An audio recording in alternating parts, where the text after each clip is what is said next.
It's a 61-yard Minneapolis Miracle.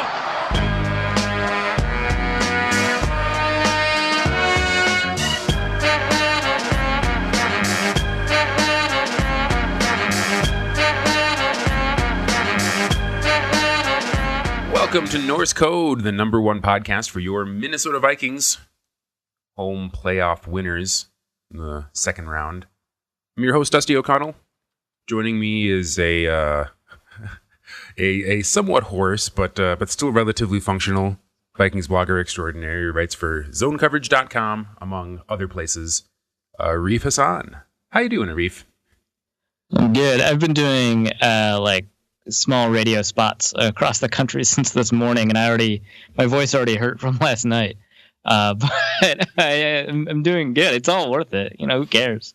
So I was croaking last night. We were out at watching the game at a bar, and there were like a few. It wasn't like the Vikings bar, like Cap City Tavern is just too nutso. Although it would have been cool to be there in the last waning seconds of the game. I'd probably be completely deaf at this point, but right. there was a smattering of Vikings fans in the bar that we were at, and I think I made enough noise for all of them. There may have been a sustained freak out at the like pretty much Paul Allen style. Like my reaction was very similar to his. Right. Yeah. I know a bunch of people have been sharing, multiple calls from the game. I was actually kind of unimpressed with the Saints one. We'll link all the calls that the Daily Norseman already posted in the show notes. I was kind of disappointed with the Saints one just because it didn't seem like it was that good of a broadcast to begin with, and I don't know, it didn't feel like their hearts were in the loss. When Paul Allen has those calls that are like heartbreaking, like no, or like this isn't Detroit, this is the Super Bowl, like you can feel it, right? Yeah, the Saints one is just like whatever. It's like we lose. But yeah, the Paul Allen one is great. I saw a couple of people criticize it. They're like, Pete Bursich spoke all over him, and it's like, chill out. This is better than like 90% of team broadcasts anyway. Just be happy. And I've got some issues with some of PA's calls and stuff like that, just because he's a little hokey and whatever. But it's great. It was a great call. And honestly, I thought Joe Buck had a great call in that game. People hate Joe Buck as Vikings fans. I totally get it. I thought he called a brilliant game. All game. The one where the Saints failed to convert on I want to say 3rd and 1 or 2nd and 1. Yeah, it was 2nd and 6, and they almost got to the 1 or something like that. And he's like, they're going to bring out the measuring sticks. Looks like it's not going to be there, but it's close. You could slip a value pack of index cards in there. Which I thought it was brilliant. That was pretty good. Or he said, yeah. Or Gene Sartoro is like a guy who. I think he said something like, he looks like the kind of guy who won't tell you that he didn't understand the joke you just told. Like, what? Is Joe familiar with that? Yeah. Is he nodded and smiled? I thought Joe Buck had a fantastic game. People are angry at him, and I get it, but I thought it was a fantastic. Somebody, so Judd Zogad, tweeted out, it's time to get over being angry at Joe Buck for the Randy Moss call from like 13 years ago. And, your opinions may vary on that. But, I said that, Buck had a good game. And so I was like, that call wasn't very good. And then they gave their own example of a call. And I was like, that's the dumbest thing you could you're counterfactually manufacturing what you thought the call should have been a day after the game and comparing it to the live broadcast. That's, a little disingenuous. Yeah, whatever. I don't know.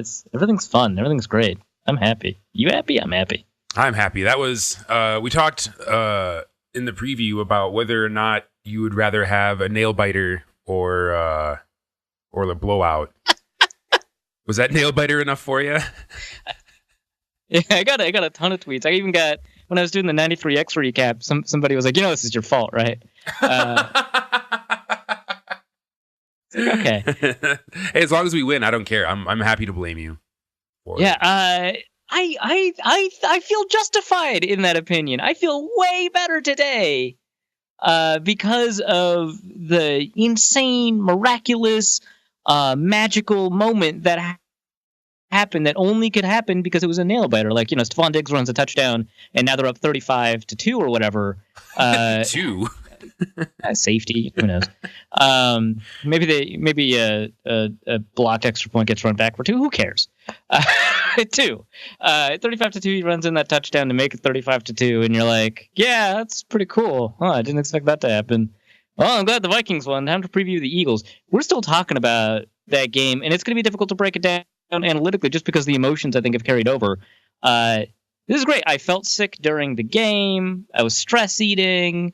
I had a pizza. The pizza got delivered like halfway through the third quarter, or something along those lines. It was late. I was pissed, but whatever. And I ate like the entire pizza over the course of one drive. I was just so stressed out. So the bar we were at, I'm friends with some of the bartenders, and the girl that was working yesterday is a Packers fan. So of course we show up in our jerseys and plop down like right in front of her. Right. I was like, Kelly, bring us cheese curds. Bring me the food of your people. Exactly. Serve me the food of your people. And yeah, I was definitely like stress eating. Like towards the end of the game, I was just like my head was just like on the bar. I didn't want to like look at anyone. My phone was just like blowing up with all these people talking trash. I made a pretty significant wager on the Vikings to win straight up with a friend who I was in hock to, because the last time he placed a bet with me was election night, when I was offering anyone who wanted it 9-1 odds that Hillary Clinton would become president. So I lost that one, and he offered to let me go double or nothing on the Vikings Saints game. He lives in New Orleans. He's a Saints fan. He was like, okay. So do you want to try and clear the books like a man? And I'm like, he doesn't usually come out of the woodwork to place a bet unless he's really confident that he's going to win. And of course, I was like smack talking him all through the first half. Right. And then, as is your right, yeah. Yeah, 24-23, I was just like, oh God, no. Right. It's happening again. I had the exact same feeling that I had while I was watching the election returns. Like, just this horrible sinking. It's like, oh God, it's not again. Why does this always happen? Right. And then 2 minutes later, I like leaped out of my chair. It like tumbled to the floor behind me. I was like stomping my feet, just like being completely obnoxious. We were drowning our sorrows in like the bitterest liquors we could find. I was like, mix Fernet and Campari together. I'll do a shot. And the bitter taste of it was like we had our glasses up. We were like, well, there goes another year. And then the thing happened, and something so bitter has never tasted so good. Right. Yeah. So that's like the thing, right? Because so many Vikings fans, on Twitter and real life, I don't know very many Vikings fans who have like called into radio shows or have tweeted that they had faith the whole time, right? It's not really in our institutional DNA. Now, of course, there's like a bunch of people who are just kind of wired that way. So, of course, but I think just generally speaking, the Vikings fandom had just kind of, taken it in stride, right? They were just like, yeah, well, what else was going to happen? Right? we all saw this coming. They are the Vikings. Like, I know that Vikings, there are Vikings fans who shut the game off and went out to shovel their driveway, which is like the most Minnesotan way to like relieve stress and anger is to shovel your driveway. But when the Vikings were up by 3 points, right? Because the Saints had scored 14 straight, and you were like, well, yeah, this sucks. And so a lot of people, not like maybe the majority of them or anything, I don't obviously have the numbers on that, but a lot of people like turned their TVs off, went outside to shovel snow when the Vikings were still winning, just because that sense of like this doom cloud approaching that you can do nothing about. It's like a force of nature, the rooting for Minnesota Vikings and Minnesota teams in general, unless of course they're the Minnesota Lynx. You're just rooting for the Vikings just in general. It just feels like, yeah, well, okay, I'm going to protect myself by not even caring anymore. And the fourth quarter hasn't even started yet. I already know what's going to happen. And so when those things happen. See, so the fact that this just insanely improbable play, which we'll talk about some of the aspects of the play in a second, but this insanely improbable play, I think it was Kyle Rudolph or Brian Robinson who said, those things just don't happen for us. They just don't. It was Brian Robinson. Yeah. Well, he would friggin' know, right?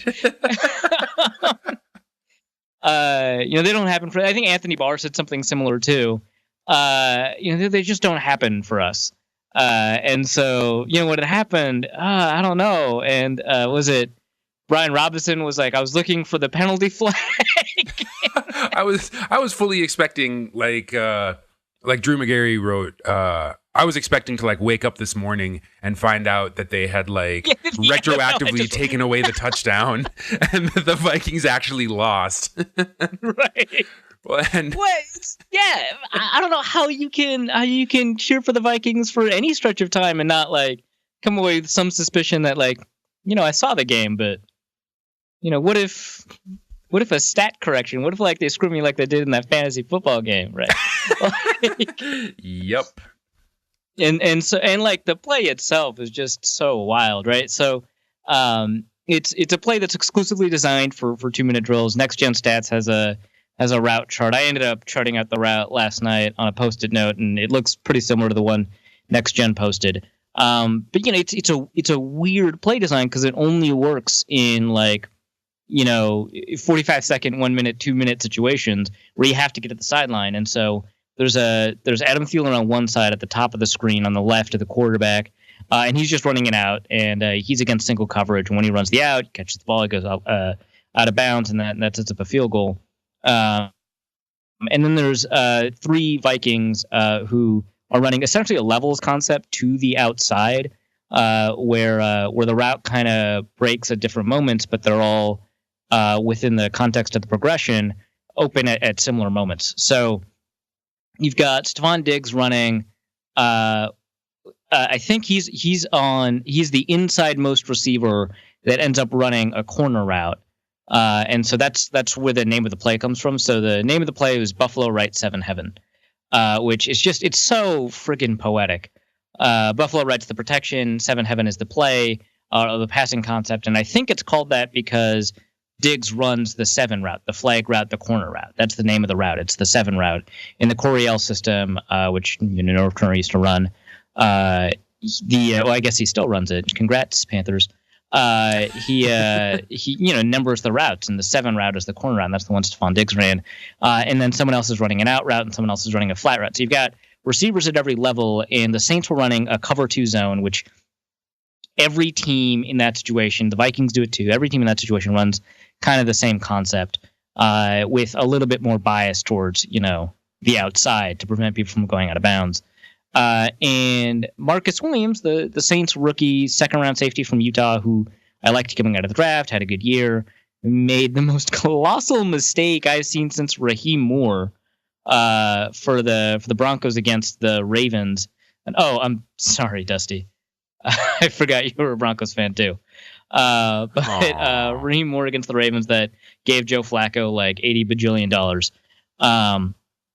The most extreme mistake I've seen since in the playoffs since then. And the thing is, he was perfectly in position. And because he was afraid of a pass interference penalty or a defenseless receiver penalty, which I guess, he misses the tackle, and he missed times missing the tackle too. Inexplicably goes beneath Stephon Diggs. Right. Yeah, exactly. Beneath Stephon Diggs, and then rolls into Ken Crawley, the cornerback, underneath, who might have had an opportunity to catch Stephon Diggs because Diggs had to do a couple of gather steps. I mean, he fell down, right? As he was getting up and going. And if Ken Crawley catches him from behind and Diggs doesn't get out of bounds, that's the clock. The game is over. But Marcus Williams just runs into him, right? And it's a twofer, right? 2 huge mistakes. And they happened to not the Vikings, and then the Vikings get a walk-off touchdown. Holy crap, dude! It's just I don't know. It's just amazing. And that's there's so many parts that make it feel so good, right? Because one, it's the Saints, right? Like having like the rug pulled out from under them after what the Saints did to the Vikings, and that's kind of in quotes, right? Because there's only one member of that Saints team, one member of the Vikings team who were around in 2009, and it's really just like the institution of the Saints and the institution of the Vikings. But what the Saints did to the Vikings in 2009, we had a watch along show last week, which I bet is super cathartic to watch now. So go ahead and watch. Yeah, go back that. And enjoy that. Right. So after what the Saints, did to the Vikings with maliciousness, it feels better. But I feel like that's just kind of like a secondary emotion or a secondary reason for the emotion for Vikings fans, because I think it's just the general feeling of how the ball always bounces the wrong way. That it's built on 2009 and 1998. And just a million other things. 2003, just again and again and again and again. It's like it's built on those things where just one play just bounces the wrong way, and that's what. Because I was thinking, one of the things I was thinking of was I think this was the Leslie Frazier Vikings. I want to say it was 2013, and the Vikings were up by like 26 points against the Lions right before halftime. Then the Lions come back to tie it, send it into overtime, and win the game, which is never really mentioned among like one of the greatest comebacks, I think, statistically in the NFL, because I think it's because it's an overtime game and because the score at halftime was a little bit different. But whatever, the Vikings were up by an enormous amount of points and lost the game in overtime. And I was just thinking about that.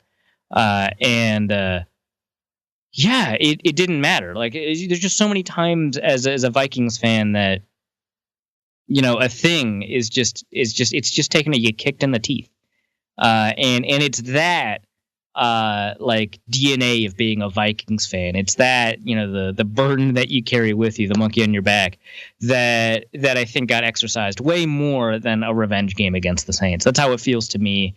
That's kind of how I've been reading it, it's like it's the only walk-off touchdown in playoff history.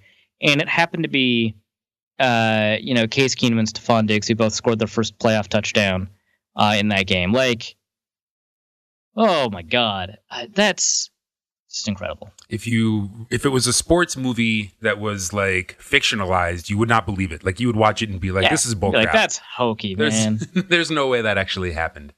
Come on, Disney.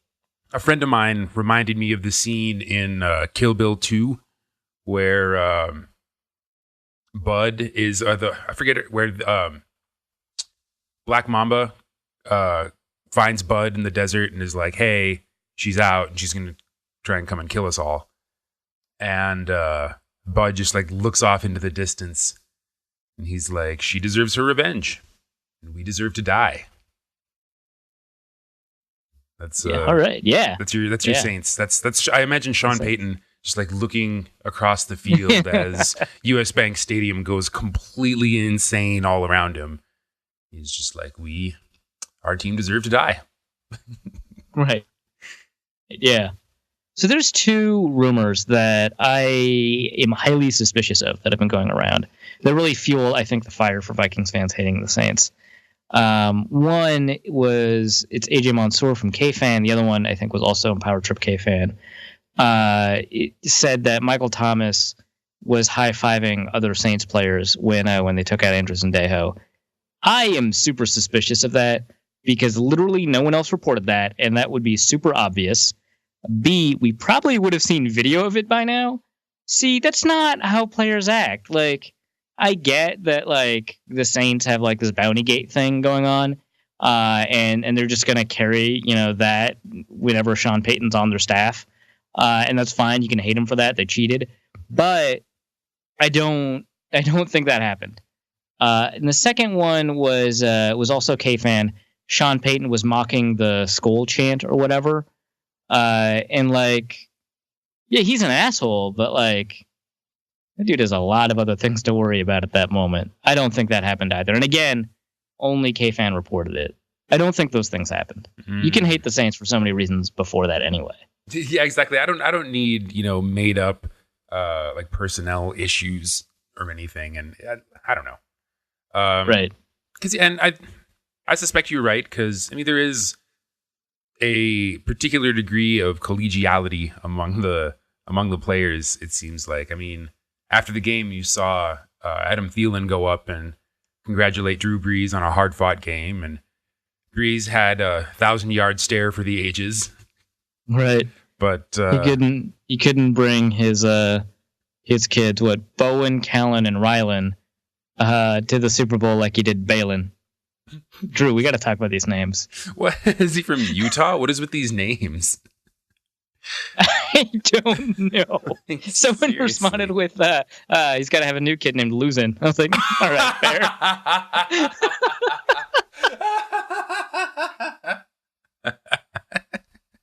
By the way, I didn't make up any of those names. Well, Luzin, someone else made up. But I didn't make, those are like, his names are like, the names are like Callan, Balin, Rylan, and Bowen. Bowen? It's not a first name. Yeah, it's this kid's first name. Bowen Breeze. Ugh. Can't imagine. Yeah. Hey, we've learned that's a quarterback name, right? It's like Blake Bortles. Yes.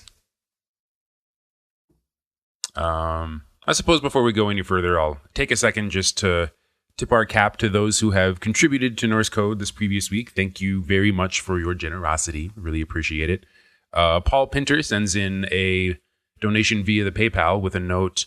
Greetings from Austria. I promised to myself that if the Vikings win against the Saints, I will donate a small amount to you guys. Well, thank you.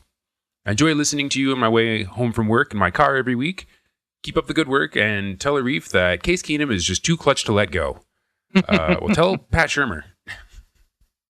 Yeah, right. Hashtag Minnesota Miracle, Skol Vikings, representing all the European fans. Today was a hard day at the office after just 3 hours of sleep because the game ended in Austria at approximately 3 a.m. Yikes. Hashtag true fans, right? Yeah. That's got to be weird. Like, 3 a.m, your entire neighborhood is asleep, and you just, like, burst out your front door, like, yeah! And there's just, like, silence and darkness everywhere. You just, like, walk back inside. I just love the idea of an Austrian bursting out onto, like, this quaint Austrian village street and just screaming, Skol Vikings! I know, just, like, cobblestones, and there's, like a cat down the street that just, like, regards you and then keeps walking away. Exactly. William Botke writes in, Hi guys, thanks for all your work you do on Norse Code. As a Vikings fan from Faribault, Minnesota, transplanted to Colorado, have been listening for years. Thought it was time to become a sponsor. Hopefully this amount is a good start. You are correct, Bill. Thank you very much. Thanks for answering my email questions. Go Vikings. Best regards, Bill. And I'm glad that Bill wasn't deterred by me just making up sentences using words I've heard about astronomy. That's real strength of character, Bill. Arif knows what the word redshift is. And I've used it in a sentence now. Whether you know what it means is a story for another episode, but you are aware that it is a word.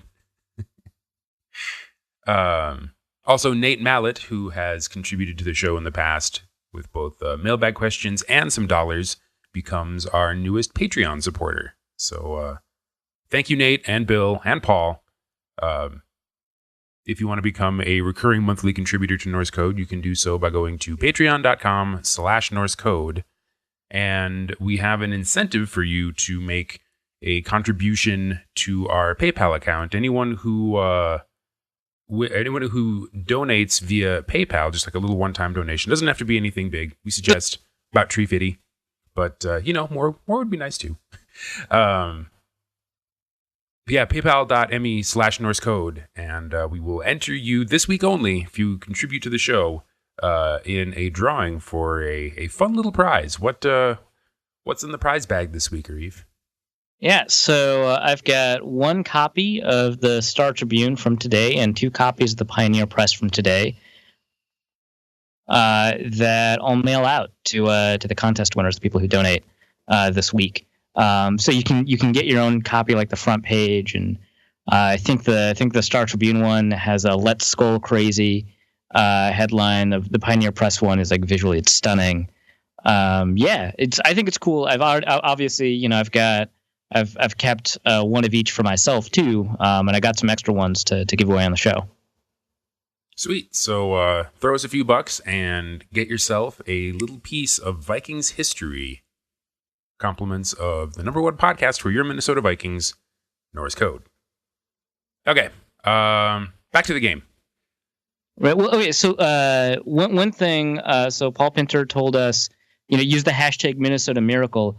I'm curious what your thoughts are on this nickname, because I know, we've got. I mean, it's a thing, right, in sports where these moments happen and nicknames either emerge or forced upon us.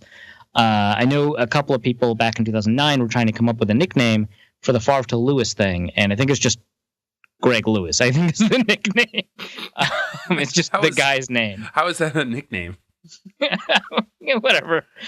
Or it's Favre to Lewis or whatever. Everyone knows what you're talking about. But there's a lot of nicknames being bandied about. I've already got what I think is the appropriate nickname, my favorite. And I've already tweeted it out, so maybe you've already seen it. But what are your takes? I mean, we've seen a lot. There's some people who want to use the name of the play, which, it's Buffalo Right 7 Heaven, but most people are just calling it 7 Heaven because that's the passing concept.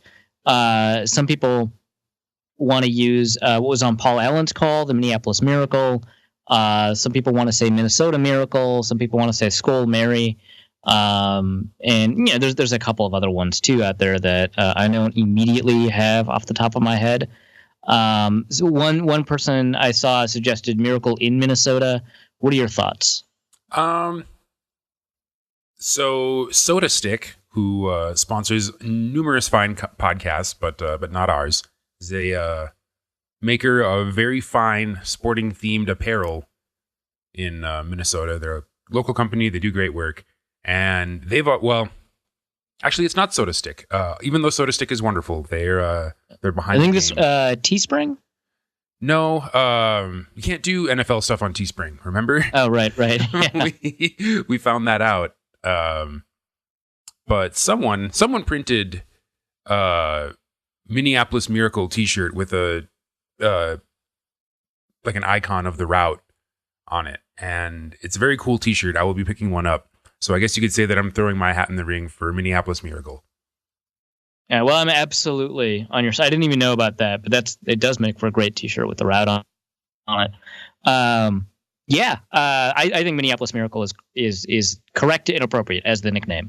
It's the nickname that I think it helps that like it's during Paul Allen's call that he calls it the Minneapolis Miracle. And I think that is a big part of like the moment. John Krasinski, now writing for The Athletic to cover the Vikings in the Wolves, really hard worker, tweeted out, do you believe in miracles? Like 40 seconds before it happened. And he collated a bunch of the people who did not, in fact, believe in miracles into an article, and then it happened, and he included one person who took it back after the fact. And he's echoing, of course, the Miracle on Ice thing, which it's very Minnesotan, even though it's like Team USA. It's it's mostly Minnesotans. It's a very Minnesotan thing, and it feels like it's a callback to that. Like, and I know there's other miracles, like the Miracle at Meadowlands and stuff like that, but it feels appropriate, I think, for a Minnesota thing. And I like Minneapolis Miracle more than Minnesota Miracle a lot. I think it rolls off the tongue better. I think there's a nice ring to it. It just feels better to say. And I think kind of the more local you can make it, sorry, St. Paul, but the more local you can make it, I think the more it feels kind of homegrown. And I like all of those aspects to it. So yeah, someone suggested Minneapolis Marvel, and I was just like, no, because they don't like that Miracle has been used for a lot of things, and it doesn't fit for me. I really like Minneapolis Miracle. Yeah, I like the idea that it happened in Minneapolis to the Minnesota team, and I mean, I think the ultimate decider for me is that it was part of the call. That's a moment of sports history that no one can ever take away. Yeah, so it's decided. We've decided for you. Minneapolis Miracle. Speaking of calls, one of the best, I think, so the Vikings official Twitter account tweeted this out. Was one of the best moments, I think, was rewatching the play through the sideline cam, and then watching, the celebration afterwards when like Caleb Jones comes up and mobs him, and the rest of the team mobs him. And then Caleb Jones, I think, saves his life by saying, you mob someone on like a Hail Mary play. That's pretty dangerous. We got to get up and give him some room. I know I couldn't even see him. Like you watch the sideline camera guy come up and it's just like poor Diggs is buried like 3 deep without a helmet. Yeah, right. He can't breathe. I think he even mentioned like, I don't remember anything for 5 of those seconds. It's just like, what the hell, dude? But yeah, that's amazing. We'll edit in like a little bit from the audio there, right here, I guess.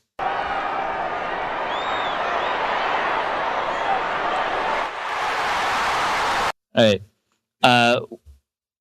One of the things I like about that is how they've got nice equipment that they're using, right? Professional organization. They've got separate microphones and stuff like that, and a lot of microphones. And James knows this way better than I do. Dusty knows this better than I do. But a lot of microphones, they've got condensers built in, and some have automatic gain, some have manual gain. But the automatic gain ones automatically reduce the amount of sound coming in when it's a particularly high volume, so that clipping doesn't occur, right? And it was just so loud in the stadium that the condenser and the gain adjustments, whatever you do, just couldn't handle it. Just tops out, and the max amount of volume is just, it's there. And you described it as basically just a plane taking off, and that's kind of what it was. It was stunning because, again, the feeling in the stadium, the feeling that most people had watching the game at home, at the stadium in bars, is this probably is just not going to happen. And particularly because, it's the Vikings. And so it happening and realizing it happening, the audience is kind of realizing along with Stephon Diggs what's happening before it happens, and then kind of soaking it in as, he's throwing his helmet up in the air and stuff like that. It's amazing. And it's such a good view. Yeah, the sound. So the sound is clipped in this recording because it was clipped in the source material. It was that right. Insanely loud in the stadium, and it's funny because like the clip starts out like you just heard. It's it's pretty loud. People are cheering. There's still some enthusiasm. We could conceivably kick a field goal, and then the stadium goes nuts right when Diggs catches the ball. And then when everybody kind of simultaneously realizes that there's no one between him and the end zone, and he like pushes off his hand and starts taking off, like just total pandemonium. It's just incredible. It's fantastic. And, there's so many like small clips that the Vikings account has shared. Right before we recorded this podcast, I shared one of Keenum like high-fiving just every fan that he meets along the way from the field to the locker room. It's like looking around, running around the field trying to find someone to hug. Yeah, right. Yeah, and he's like taking his cap off, putting it back on. He's putting his hands on his head like he doesn't believe what happened because he doesn't. We don't. It's such a cool clip, and what I really like about this clip is that like it's like you're watching like a mini character arc, like in a movie or a TV show or whatever, where the person like kind of realizes who they are or whatever. And like as he's like figuring out like I did the thing. Oh my god. Oh my god, I did that. I did a football. Yeah, right. And then he's like going through and he's like, well, obviously I'm like narrating in my head. I'm like imputing a lot of thoughts that, maybe he never had. But this is what it feels like to me watching it is, he's like high-fiving everyone and he's like, well, yeah, I'm the quarterback. It's my job now, right? Like, and it's like kind of this like realization, and he's going through, and it just feels like he's like more confident about it. And I'm totally like imputing an interpretation upon the clip, but it's just how I'm reading it, right? And like near the end of it, he's like, "Oh yeah, I'm a star quarterback. I should give my cap to this kid." So he takes his hat off and puts it on a kid's head. Aww. And he just like walks confident. It's amazing. I love it. It's such a good clip. And we can like pick nits about Keenum's game or whatever. I'll save that for me personally to at least tomorrow when we begin thinking about previewing the Eagles game. But for now, so cool. Yeah, it wasn't bad by any stretch. I mean, it was. There's a great thing about Case Keenum is that he will pretty much come out and play the same game every week. Yeah. Like he's very consistent. Right before the final drive, I was like, "Big Ball's gonna need him." Had him. Check. Like, got him. Check. Yeah. That's not a bad episode title, right? Big Balls, check. Big Balls, check. But yeah, it was really cool. You know, I've got my own issues with the I guess overall performance, but just it's so interesting because the game, you know, itself, if we wanted to talk about the game instead of just one play, a really amazing performance from the Vikings defense in the first half. They did a stunning job. The offense, did a pretty capable job putting up those 17 points to the defense.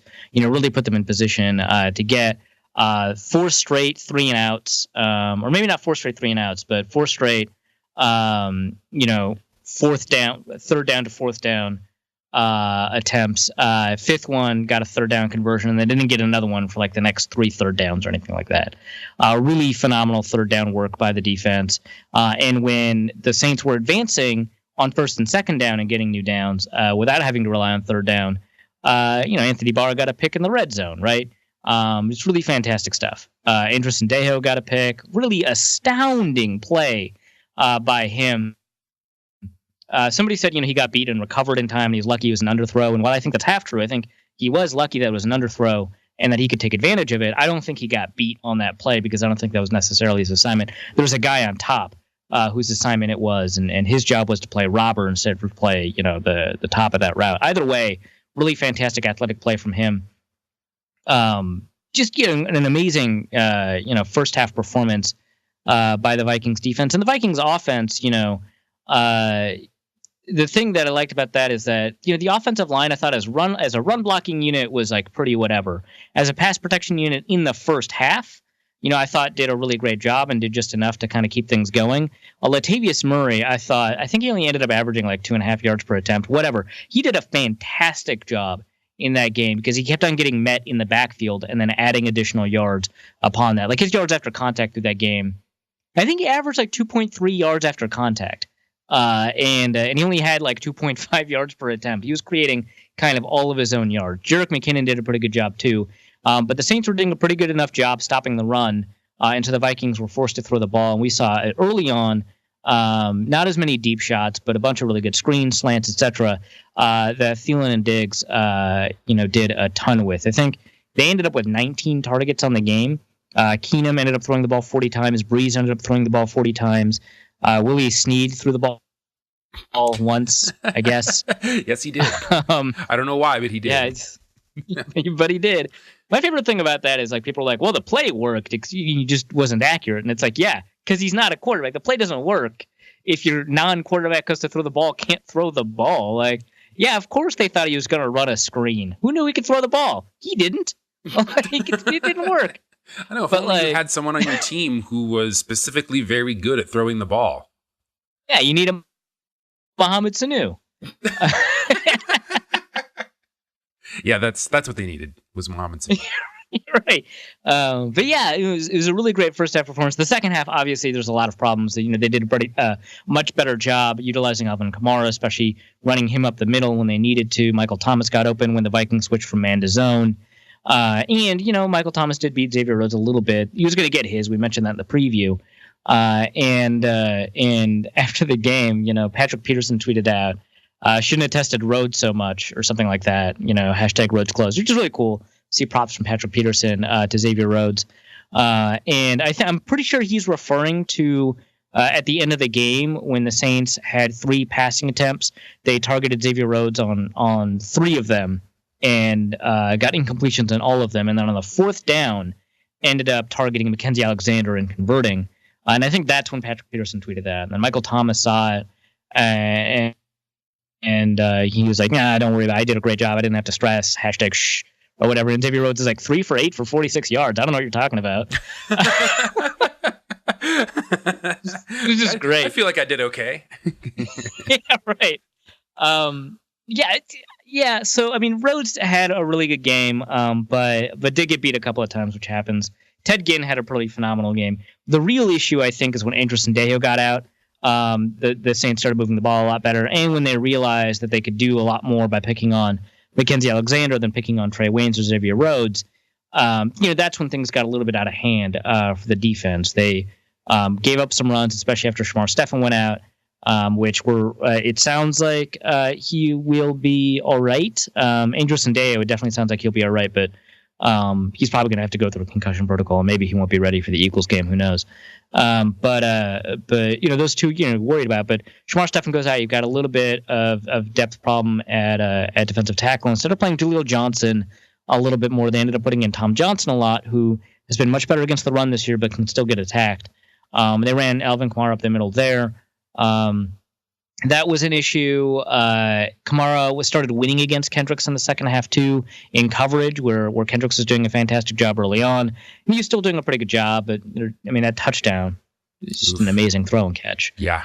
And so things got a little bit out of hand. You got maybe some questions about Mackenzie Alexander, but you give Trey Waynes the lead time that he got. And this is what he turns into. Mackenzie Alexander's already performing better at this point in his career than Trey Waynes was then, which doesn't say he'll end up being better than Waynes or anything like that, but it does tell you he deserves maybe a chance because they gave Waynes that chance and it turned out. So we'll see. Maybe it provides some competition for him in the form of like a 4th or 5th round pick. But for the most part, it's just like if your weaknesses are Mackenzie Alexander's been playing a lot better this year. Andrus and Dejo and like Tom Johnson, like, I don't know, you're in a really good spot. It sucks that the Vikings ended up giving up 24 points to the Saints, but it's an effective offense. And so holding them down to below, what's the magic number, 27, 28, something like that, despite of getting a head start by having a scoreless first half. Not great, but not terrible, and the Saints were aided by an interception and something. So, interesting game from the perspective of like analytically breaking it down. None of it matters because of the game of the play, right? But kind of a lot of interesting stuff to look forward to. We're going to bring Ben Natan, who else, onto the show in a couple of days to preview the Eagles game. We're going to talk a little bit more in depth about all that. Yeah, it's a fun game. I think my favorite moment from the sideline cam is Diggs drops a ball in the end zone, rips his helmet off, and the ref just like casually tosses a flag. It's like, well, can't do that. That's against the rules. That's a paddling. That's a paddling. Yeah, I love that didn't get enforced like on the kickoff or whatever, right? Or on the extra point or whatever, right? Well, I think it can only be enforced on the kickoff, which is why nothing came of it.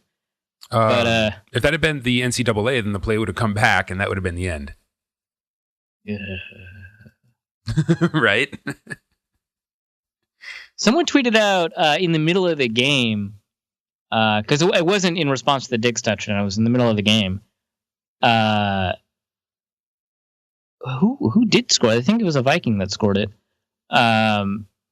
Wouldn't it be better if instead of tacking on a penalty afterwards, that the taunting penalty negated the touchdown and added like 15 yards? And you're like, what are you talking about? I think Chad Reuter tweeted that out, and it was like the worst possible take. Oh, it was during the Jags Steelers game. What an awful take. Why take away the touchdown because of a taunting penalty? It's already a bad penalty. Why would you start taking touchdowns away? For sportsmanship, to teach those uppity players a lesson. Right, like we've relaxed the celebration rules, except for pointing at people. You cannot do that. Exactly. So there's no rule against celebration, but don't celebrate. Right. And like honestly, I think you should only be able to enforce the taunting rule after a play is over. And that play was still live. So, screw you. Yes. So should we take the Satan's Crowbar title and give it to Stephon Diggs? No, I I like it for Harrison Smith just because it's the versatility and the violence that Harrison Smith brings. But we should workshop something for Stephon Diggs. That's fun. Let's wait for the Eagles this game. does help me on my my quest to sort of soft-headedly argue, like kind of maybe I'll backpedal that Stephon Diggs is a better receiver than Adam Thielen, even though it doesn't matter because they're both top 10 receivers. This helps my case. I know, that's like arguing which flavor of donut is better. All donuts are good. Correct. Even the Lutherburger. The Lutherburger? Yes, the 2 Krispy Kremes with the bacon cheeseburger in the middle. Oh, yeah. I don't know. Delicious. You've tried it, right? No, I'm afraid of it. Oh, then don't. Come on, man. No, it's delicious. I should give it a shot. Yeah, just split it with a friend. It's really difficult to eat like a whole burger. I imagine, what is it, like 3,500 calories or something? Probably. I fell asleep eating it. So. You did not. Yo, absolutely. My girlfriend. This was like years ago. My girlfriend and I were like, we should try this because people say that they actually like it. And so this is when we had a Krispy Kreme's in Minneapolis, and so we got a box, and we're like, okay, we'll reserve 4 of these for the burger because we didn't think about splitting it. We were just like, yeah, and we were on like this kick, like we'd made a ramen burger like a week ago, which was insanely complicated. We made it more difficult than it needed to be. And that was good. So we tried this, and we started eating this burger, and we're in the living room, and it's so much work. It's like a chore, even though it's delicious. It's like this chore. Start to hear a ringing in your ears, and everything suddenly seems far away. Right. It's like in the Boondocks when they talked about it. It's like, Grandpa, you can't serve this in your restaurant. It'll cause death. That's not death. That's just the itis. Yeah, it's just the itis. And so we're sitting down. I'm sitting down at the chair and a table. My girlfriend's on a couch, eating off a coffee table, and she's just like, this is too much, and she just lies on the couch and starts to fall asleep. I'm like, what? And I take like 3 more bites, and I'm just like, oh no, she's right. Like, it's happening. And I didn't think I was gonna fall asleep. Actually, I just put my head on the table. I just needed a rest, and I just fell asleep. Oh my god, I'm gonna die before I get to eat a Lutherburger. Oh god, that's so funny. Oh my gosh. Before we check out the mailbag, one piece of news. Pat Shurmur, it sounds like, the NFL Network is reporting that he's going to be the new head coach of the New York Giants, which contravenes what I spent a long time explaining to my friend at the game yesterday, that he would really be a perfect fit for the Cardinals. That doesn't mean he's not a perfect fit. It just means, he's not potentially going there. I believe I said, mark my words, Case Keenum and Pat Shurmur will both be Arizona Cardinals next year. Wow. I was incorrect. Sucks to suck, Dusty. Whoa. Yikes. Sorry. I think I agree that the Cardinals are like a better fit, because I think that as a coach, being able to kind of just build everything at once is probably a lot easier. You get a couple of years. Shurmur in New York, yeah, he'll get to draft a quarterback and sit him for a year. But if you wanted to, bring someone like Case Keenum over, it would be really difficult because Eli is the starter next year, unless he also pinches Eli Manning, which has to be like the worst job-saving move in the history of job-saving moves from coaches, because that's what got him fired. Right, swing and a miss. But yeah, it does make it a little bit more difficult, and neither of the teams have an offensive line, and the Giants have a couple more pieces with Weston Richburg and Justin Pugh, but I feel probably better about building up with the Cardinals because they've got such an astounding defensive unit in staff that's not as old, I think, as the Giants' defensive pieces. And I think they've got a worse cap situation, so whatever. But playing in New York is probably, or coaching in New York is probably a lot more interesting. Maybe you get to live in New York and New Jersey instead of Phoenix, Arizona, which we probably have listeners in Arizona. I don't mean any offense, but I think Sherman's going to Arizona after he retires, not before. Ah, that's good. I like that take. Turning our attention to a pretty extensive mailbag. Jason Tivade writes in. Sure. That was I lacked confidence there. I'm sorry. Jason writes in. Was the Keenum to Diggs walk-off home run an act of defiance to God's will? Ooh, mixing sports metaphors. Also, does this play erase our franchise's playoff miscues like Drew Pearson's Hail Mary catch and the Gary Anderson Blair Walsh misses? I missed part of that. The second part. Does it make up for? Yeah. Does it erase our franchise playoff miscues? You have to win a Super Bowl, otherwise you're still cursed. Yeah. And Adam Schefter tweeted out something similar too. Like, that one play makes up for all the Vikings postseason misery, and I was like, no, it doesn't. Not and even a bunch the of NFC people in his Championship. replies were like, "Are you kidding me?" And it's like one of those things where someone praises the play so much that you feel bad walking it back. You're like, no, it was great, but let's not. I didn't want to say it wasn't as great as but now I feel bad. But you're way wrong on this, dude. When did you stop beating your wife, Senator? Right. So yeah, it doesn't, but there's that. Active defiance in God's will. Stephon Diggs thanked God first, so yeah, I guess not. So not Satan's crowbar is. Yeah, right. Which maybe we've got like an angel devil thing with Stephon Diggs and Harrison Smith. Maybe we could workshop that. I'll write some stuff down tonight while we're doing the death pool draft. Yeah, angels in the Diggs field or something. I don't know. Yeah, that's terrible. I'm sorry. That's still mixing sports metaphors. You're fired. Yeah. Okay. Fair. Luke Braun writes in, at the game, I noticed a switch to zone coverage in the second half. Why would they do this? Is this why the Saints suddenly started moving it again?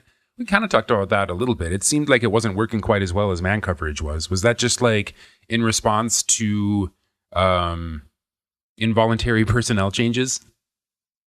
Not just that. I couldn't speak to sort of the entirety of why that would be. But I think that it was an anticipation of the Saints doing what the Vikings did to the Saints in man coverage. I mean, the Vikings just carved up their man coverage in the first half. Rub routes, meshes against man coverage. Pick wheel is one of them. And they actually probably took that concept from the Saints, or the Saints had used it earlier this year, where they use a pick to open up a wheel route and stuff like that. They know the Saints are pretty practiced against man coverage.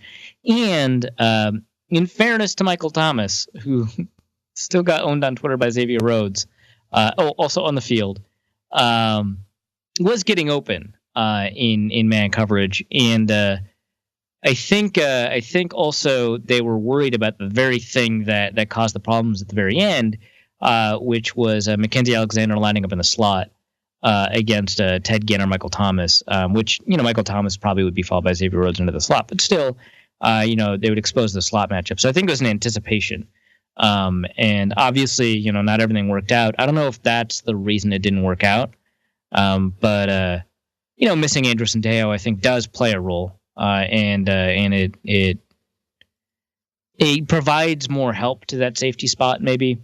But yeah, I think it was an anticipation of a couple of things, because the Saints are very, well practiced in playing against man coverage, and probably would have started instituting some of the concepts the Vikings had already were using. And Kyle Slaby writes in, how does Case keep getting these results on a largely mediocre game? Is he magic? Did he sell his soul? Maybe. I don't know. Like I said, I don't want to pick too many nits about the game. Yeah, but he wasn't good for most of the game, and then he was miraculously. Well, here's the thing I don't want to do. It wasn't a good throw. It wasn't like a terrible throw, but it wasn't a good throw. It was like high and outside the frame, and is it way too high? But because it was high, Marcus Williams screwed up like kind of royally, which I don't think was because of Keenum or whatever. Yeah, that was not the plan, but yeah, it was really high. Like Diggs fell down catching it. Right. Yeah. I don't know. It's cool. I don't know how the team does it because he kind of doesn't. But you will be dead on Twitter by tomorrow at this rate. One of the things that going into the game that we were worried about is like, can this offense perform in a 2-minute situation? And it did twice. And so we saw that with a kick by Kai Forbath, which was straight down the middle. Like it would at maybe half a second after his ball connected, or after his foot connected to the ball, it was pretty clear it was going to go in. Now, as a Vikings fan, I was still like clenched but still, it was pretty clear it was going to go in. And they led a drive that put them in field goal range. And all they needed to do was lead another drive to put them in field goal range. And they did that and then some, made some bettors very happy and then very sad all at once. It's great. Well, because the spread was 5.5 points. And so, because they chose not to kick the extra point, if you had the Vikings, which, I don't gamble or anything, but if I did, I would have put some money on the Vikings in that game. It sucks, but, he did it twice. Keenum and the offense did it twice, which is something that I think we'd only seen kind of one other example in the regular season of.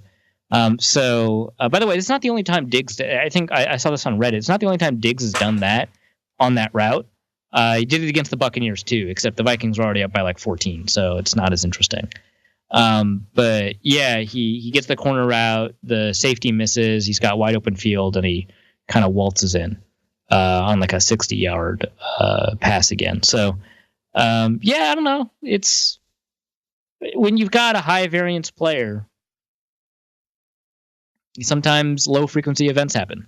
That's a really dry way of putting it, but yeah, that's how it happens. Zen Cupid and a couple other people write in with variations on this question. With Hill struggling against Jordan at right tackle, do you move Rimmers back to right tackle or try to just keep the O-line as it is, favoring continuity? I think the Vikings should do what other teams have been doing to Everson Griffin against Brandon Graham, who I believe rushes from the team's left side, Vikings right side, which is they should just constantly chip him, just make his life hell. They don't tend to do that a ton, even though they do have tight ends and pass protection sometimes. That's how one of the sacks occurred. Cameron Jordan was rushing Kyle Rudolph one-on-one. I think that the Vikings probably made the right decision by putting Remmers in at left guard instead of having Jeremiah Searles at left guard and Remmers in at right tackle. Even though, Rashad Hill, maybe had a pretty poor game. And that's because the Vikings, I think, correctly valued interior protection. And I am much more scared of Fletcher Cox than I am of Brandon Graham. Brandon Graham's having a great year, but Fletcher Cox is like a top 3 defensive tackle. So I am terrified of Fletcher Cox. He's like not as good as Aaron Donald is like the worst thing you can say about him. So I would rather shore up that interior. And I think overall there's more talent on the field when it's Rashad Hill instead of Jeremiah Searles. So they should just help him and have maybe one fewer receiver running pass patterns, except on critical downs and stuff like that. Don from Ohio writes, I was stress eating like crazy during the game. If I'm going to stress eat again, what snacks do you recommend I stress eat them to? I would avoid really cheese-laden foods when you're stress eating. Because is that the voice of experience? Yeah. And I felt great after the game, but my stomach was not agreeing with that. So, I guess not have a variety of stress foods around you. How about that? Mashed potatoes are good, but they'll like weigh you down after a while. If you're into pretzels, I like stress eating pretzels sometimes. I was just envisioning you just like stress eating like a mixing bowl of mashed potatoes. Done it before. I don't stress eat a ton, actually. It's like not one of my habits when I'm stressed out. It just happened to be the thing I was doing. But yeah, so I don't have perfect advice on this. You're very hungry. Beef. Well, I was also hungry. Beef jerky is probably a good one. Actually, it's probably too much beef jerky is always bad, but too much of anything is bad. The volume of beef jerky that constitutes too much is very low. I would say that's probably not a good stress eating choice, just because you could easily like cross over the beef jerky comfort threshold without realizing it. Beef jerky comfort threshold. Yeah, I agree. Yeah. Maybe make the cocktail weenies smokies, right? Oh my gosh, good, in like a crock pot of barbecue sauce. Good stress eating that's stuff that requires a toothpick is probably good for stress eating. If you want to go healthy, you could do like ants on a log. It's like dip some celery in some peanut butter and have a little dish of raisins because that'll you keep your hands busy, and it's good if you've got kids. Right. Yeah. That's definitely a recommendation that I will put out into the universe and probably not follow myself. Probably not do. Yeah. Yeah. I was gonna go with Tide Pods. Gronkowski says no. That's where I was at about 2 minutes left in the game. I was like, "Can you guys just deep fry some Tide Pods for me back there? I've got some in my bag."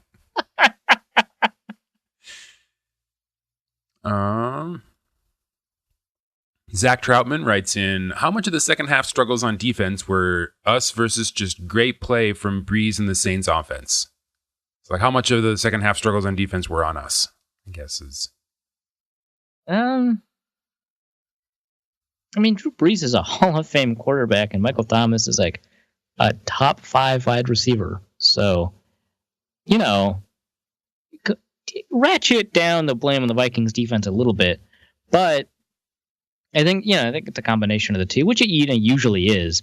When anybody strings together, I think it was like 12 straight completions, even if a lot of them are really short, and they were, and they're meaningful completions because they meaningfully advance the ball. There's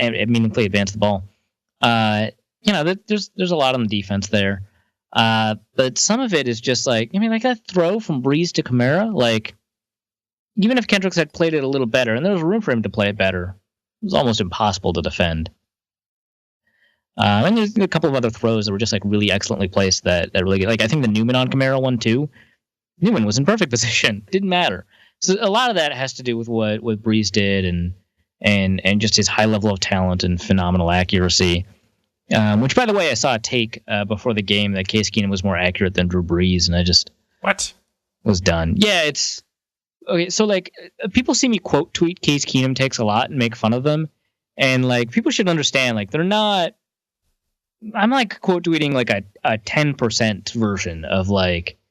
I don't usually quote tweet like the worst ones, and I also don't quote tweet like the most interesting ones. Like the ones that are like really interesting, I'll just engage in a dialogue and I'll just do a back and forth without quote tweeting.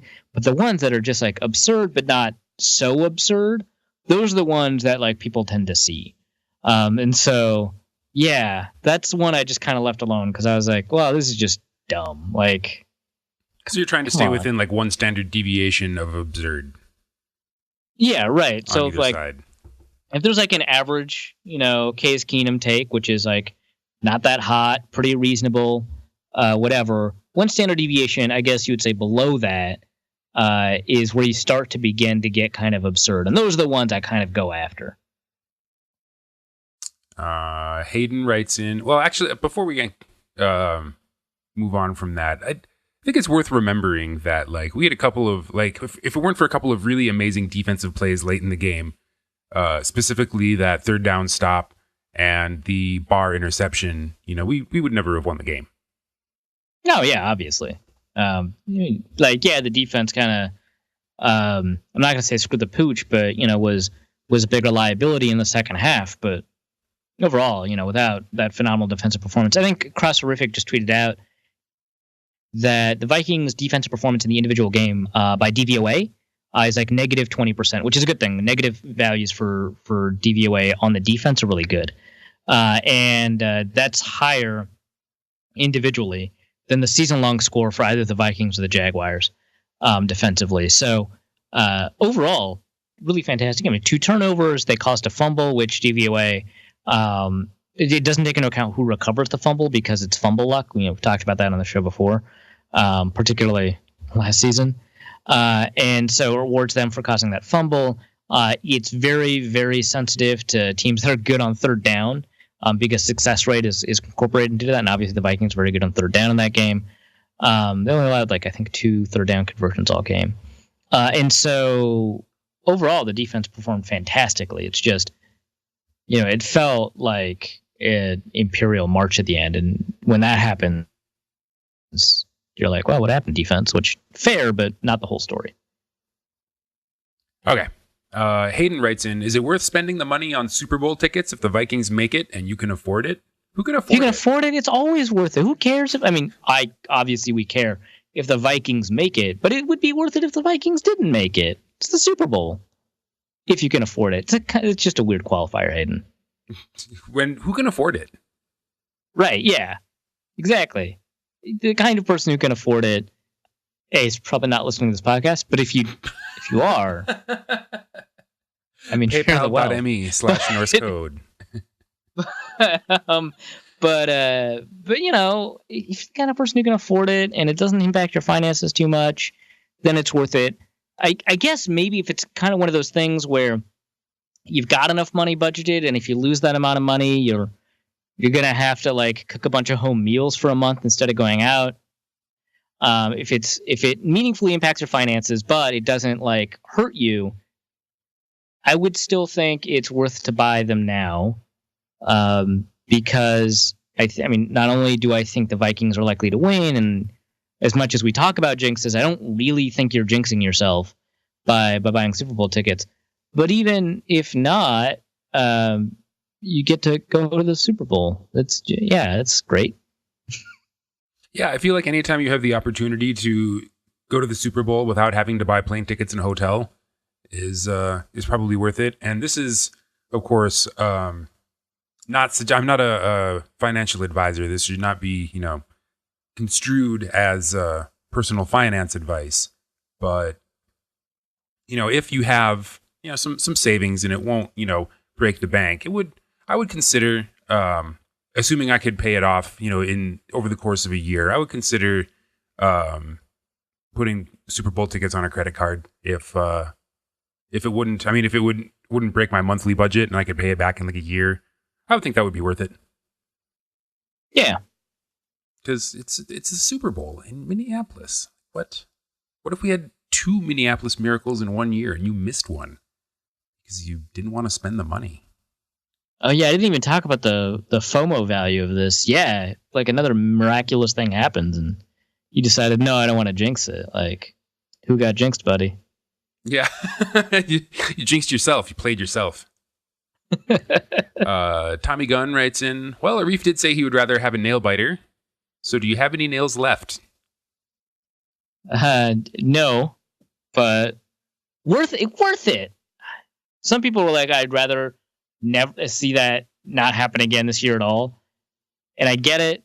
For me personally, the feeling afterwards is totally worth it. Maybe I'm just that kind of guy. I don't know. Maybe it's not a universal thing and I pretend it is. Well, when I can tell you that when we're done taping the show, I'm just going to go back and watch the sideline video some more. Yeah, and you wouldn't have that moment if it wasn't a meaningful play, and you wouldn't have a meaningful play if it wasn't a nail biter. That's true. I mean, if it would, I probably wouldn't even watch the game-winning field goal obsessively. But this play is just so everything, right? And that, I actually might even sprinkle in some Saints fan reaction videos. So those are some of those are pretty good. There's one in a cafe or something, and the camera's right under the TV, so it's basically just a bunch of Saints fans staring blankly at the screen because they're pretty sure they're going to win. They're like, okay, cool, we got this. Oh no!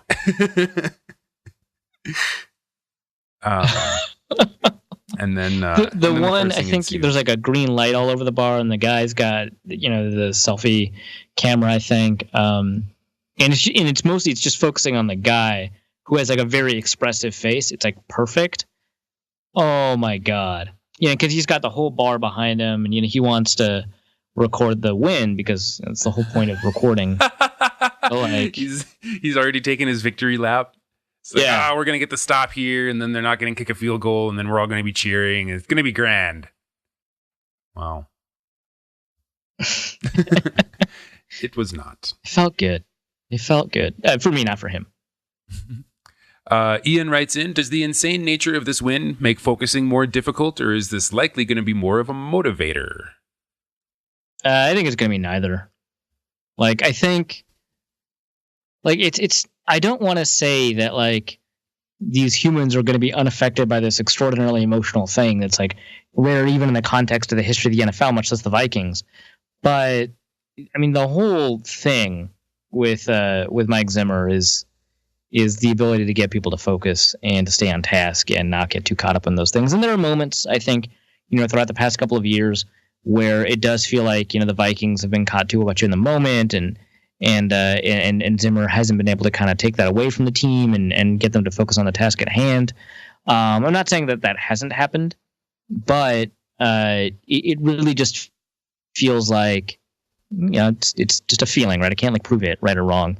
But it really feels like they've taken a lot of lessons like that to heart, and they're just generally a very focused and disciplined football team. They've had 3 or 4 games where they've been very unfocused and undisciplined, but for the most part, they've been a very focused and disciplined team. Yeah, and I imagine the team is not going to be obsessively watching the sideline cam throughout the week, but I think just from an individual player's perspective, think about Brian Robeson. I would have to imagine that he feels like he can, or like his team can, do more stuff, like win in those crucial moments, that they have the whatever it is that makes you a champion in the heat of the moment. I'll just say it, the intangibles that can kind of push you over the edge. I think having something like that happen is a huge confidence boost, and I know that the opposite never happens, because once you lose in the playoffs, heartbreakingly, you're out. Right. But, yeah. So you never really get another bite at the apple. But I think having a play like that under everybody's belt is at least a small confidence booster, especially for, like I said, people like Brian Robeson, who have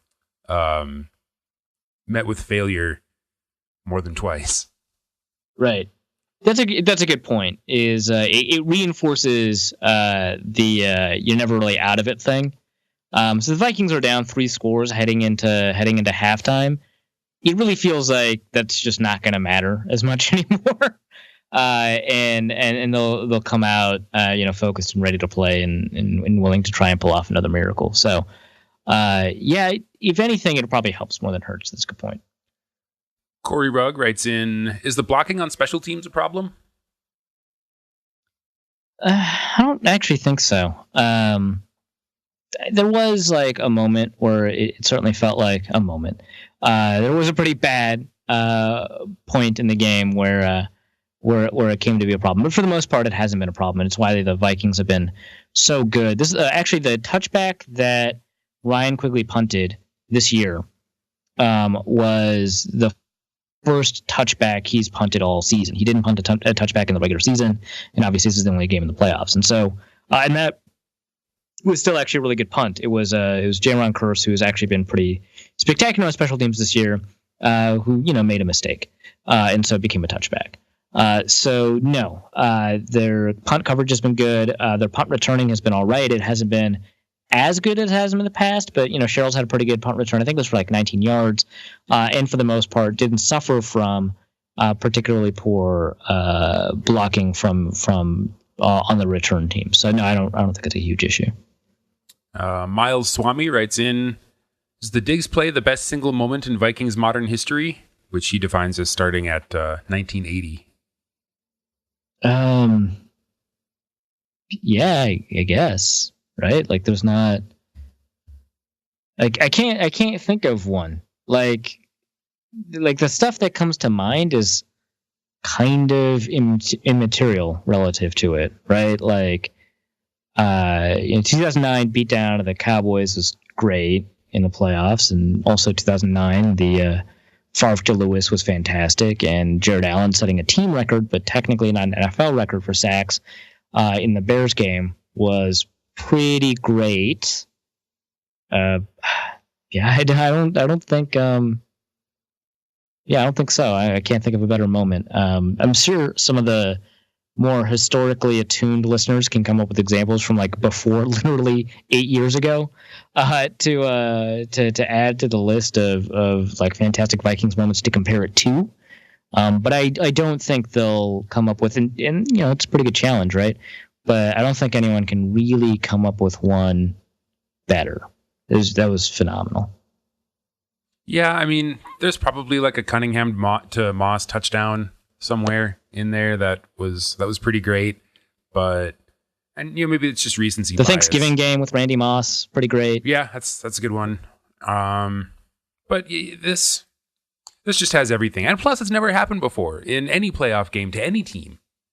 Right. It's I think there's an argument that it could be one of the best moments in football history. Not a great argument, but it's up there. Yeah. Well, okay. Best plays in the NFL this year. Easily. Yeah. It's maybe you could come up with a list of 5 plays that it would be on, and maybe it's not first, but it's certainly in the running. And right now, I think it's probably the best play of the NFL this year. Unless somebody comes up with a better one. Yeah. NorthCodePodcast@gmail.com.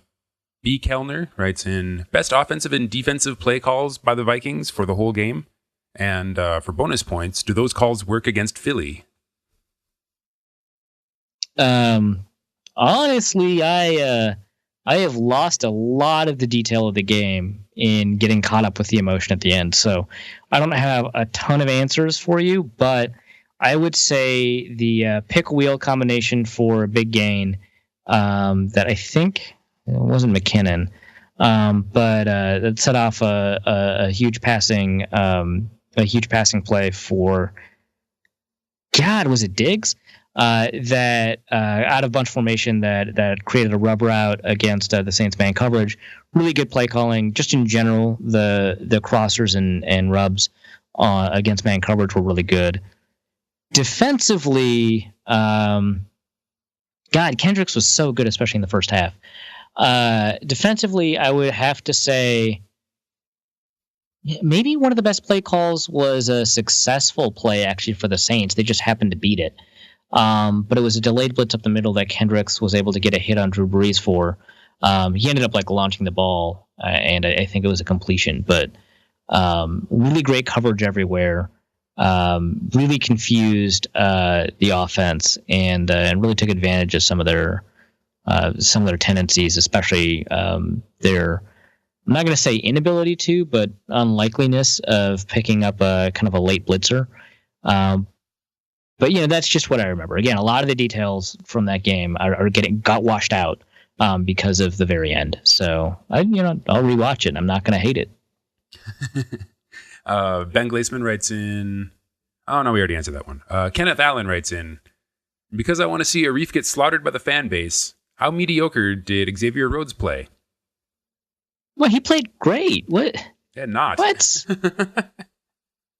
mean, it sucked that he got injured that time.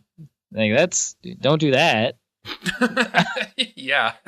Duh. At the very end of the game, just those 3 pass, well, it wasn't 3 pass deflections, but the 3 targets that he got, especially that one amazing pass deflection.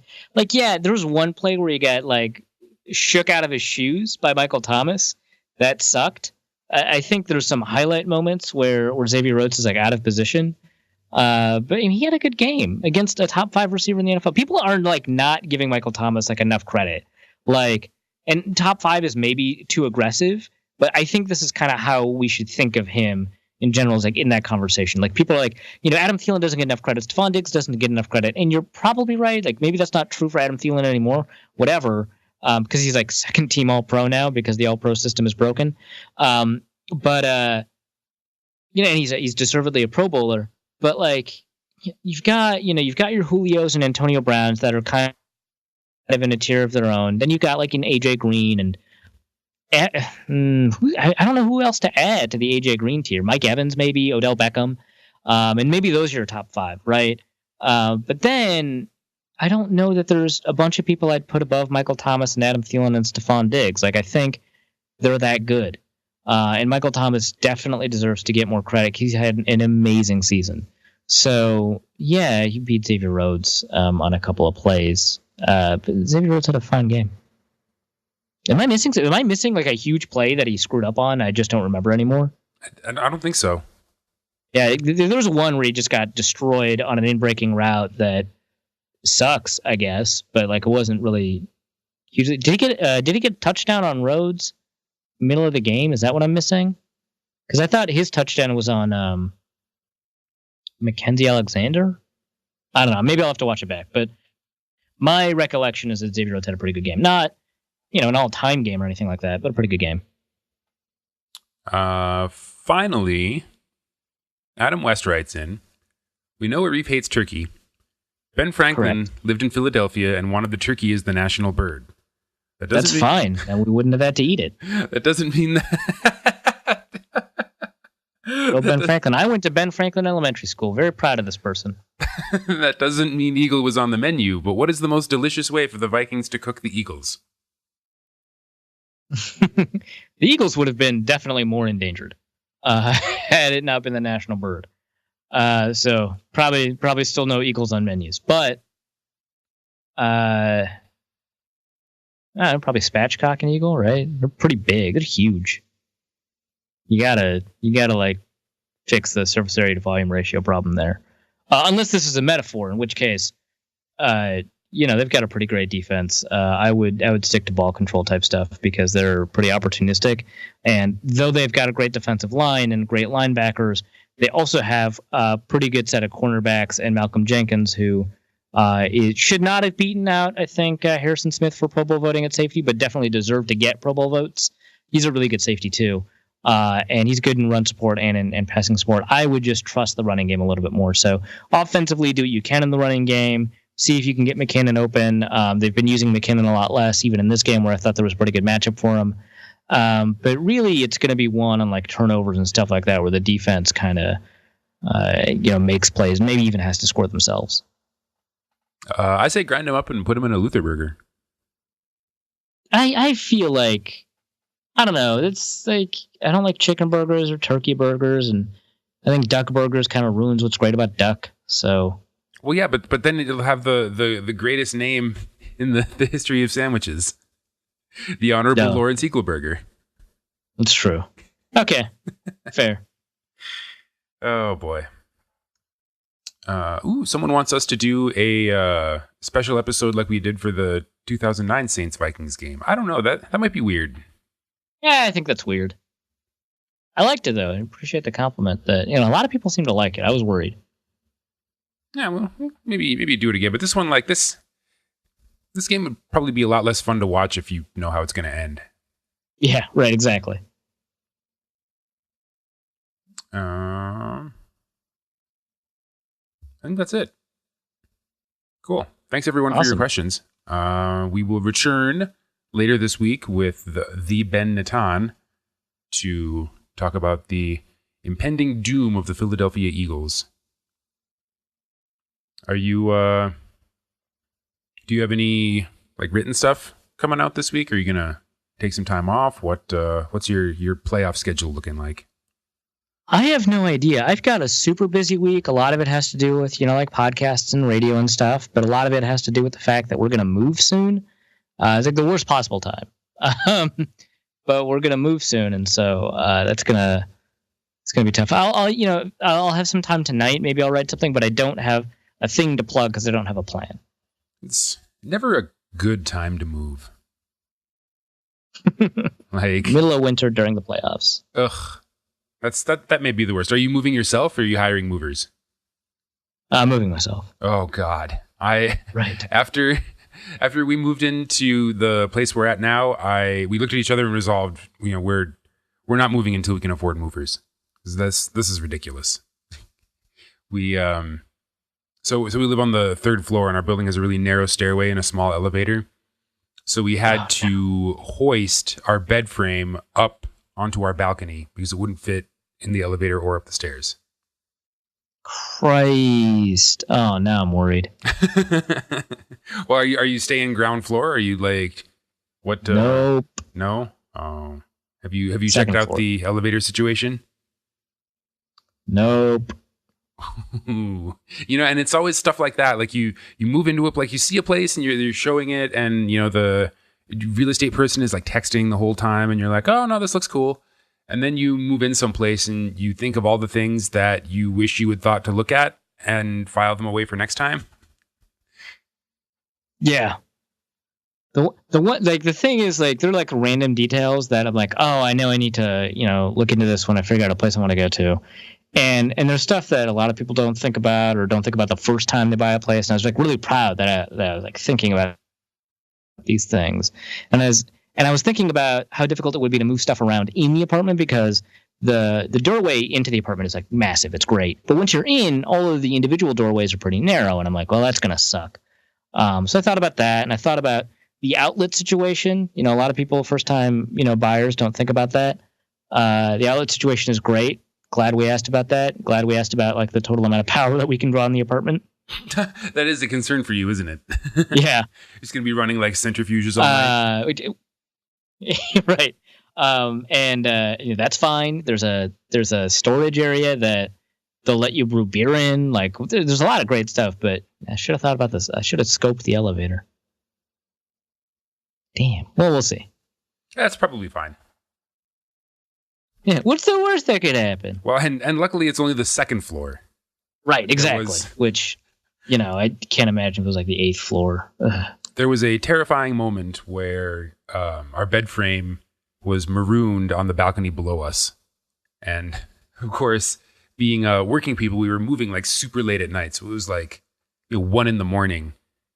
And I'm just imagining like the people in the unit below us, like looking out their balcony and seeing a bed just like come to rest for a moment.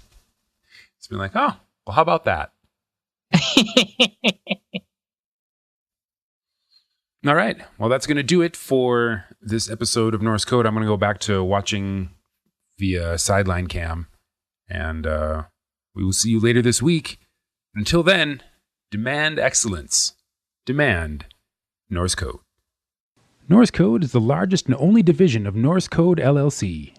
You can find Norse Code on the Daily Norseman, SB Nation's Vikings blog at dailynorseman.com. You can also find it on iTunes, Stitcher, Google Play Music Podcasts, or wherever else fine podcasts are aggregated.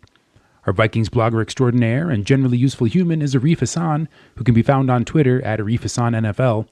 Our intrepid producer and occasional co-host James Pagachnik can be found on Twitter at Big Mono or curating the official Norse Code Twitter feed at NorseCodeDN. I'm your host with a firm grasp of the obvious, Dusty O'Connell, and my name is my handle on Twitter. If you'd like to donate a few bucks to the show, your one-time donation can be made at paypal.me/NorseCode, or a recurring monthly contribution can be made by visiting patreon.com/NorseCode. Please visit our website, norsecodepodcast.com, where you'll find links to our Facebook and YouTube pages, along with the episode archive and some other good stuff. And any questions or comments that won't fit in a tweet can be emailed to norsecodepodcast@gmail.com. And on behalf of the entire Norse Code staff, thank you so much for listening. Our formula is this. We go out, we hit people in the mouth.